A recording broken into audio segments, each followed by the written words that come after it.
So hey guys, and today I'm going to be showing you how to make 3D text in GIMP. So what we need to do is create a new image. So we're going to go to File, New, and make sure the size is 1920 by 1080. Okay, and now we're going to create some guides for our image at 50% horizontal and vertical.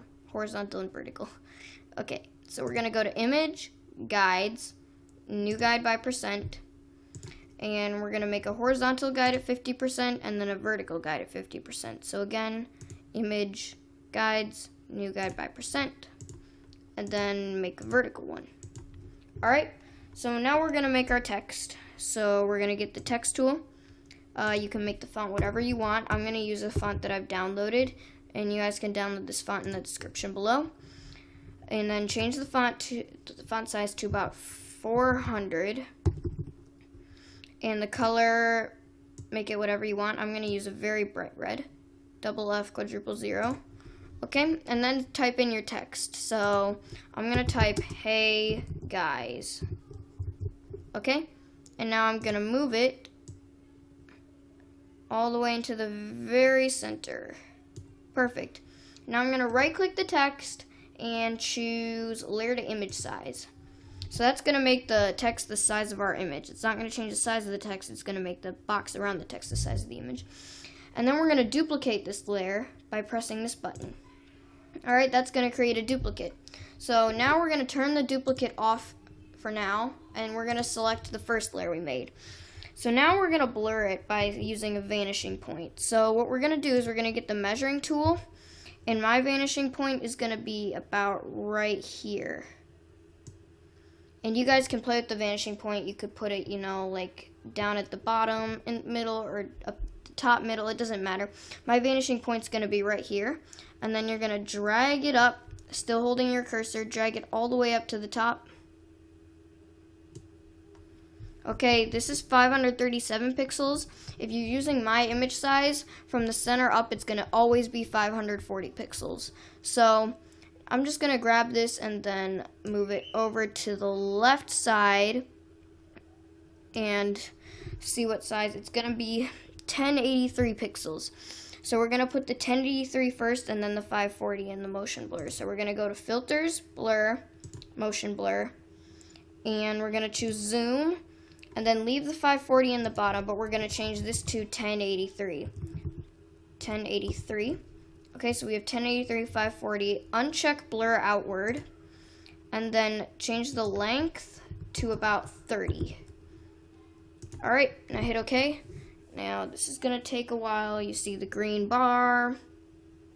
The green bar is moving. The green bar is moving. The green bar is still moving. The green bar is not finished. The green bar is taking forever. I'm getting very impatient with you, green bar. Come on, finish up already. Alright, looks like we're almost done here. And come on, you can do it. You can do it, yay! So now we have our motion blur. This is going to give the text effect that it's 3D.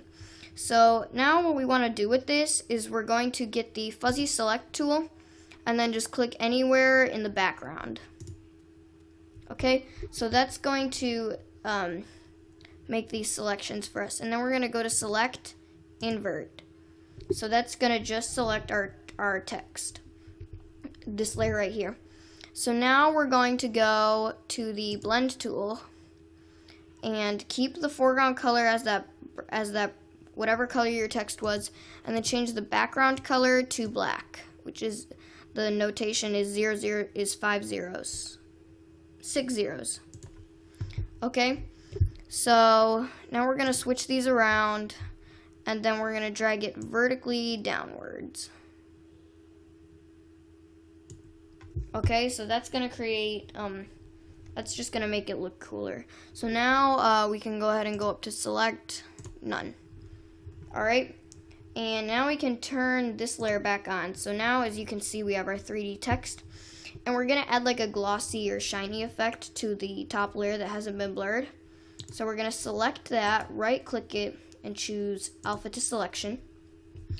And now we're going to reset the foreground and background colors by clicking this button. And then we're going to switch the foreground and background colors. And then go to your blend tool, which you should already be there from the last step. And now we're going to make sure it's set to FG to transparent, foreground to transparent. And then, this is for later, by the way. We're not going to do the blend yet. We're going to go to the, I forgot you had to go to this, and then you have to make a ellipse select. You have to change this to subtract from current selection, change the mode to subtract from current selection, and then just make a circular selection like that. And now we're going to move this up a little bit, like that, down a little bit more, up a little bit. Alright, that's fine. And now we're going to go back to our blend tool, which we've already edited, so we don't need to worry about that. And then we're just going to drag it from about here down to here. Alright, so that's going to create the shine. So now we go to select, none. So now the 3D effect is totally done. So now all we need to do is we're going to change the background up a little bit. So we're going to make sure the background is still set to black, and then we're going to change this color to a dark blue, or a vivid blue. And now we're going to make sure this is set back to FG to BG, make the shape radial, and then make the repeat sawtooth wave. And now we're going to drag it out from the center down to just a little bit, down to here.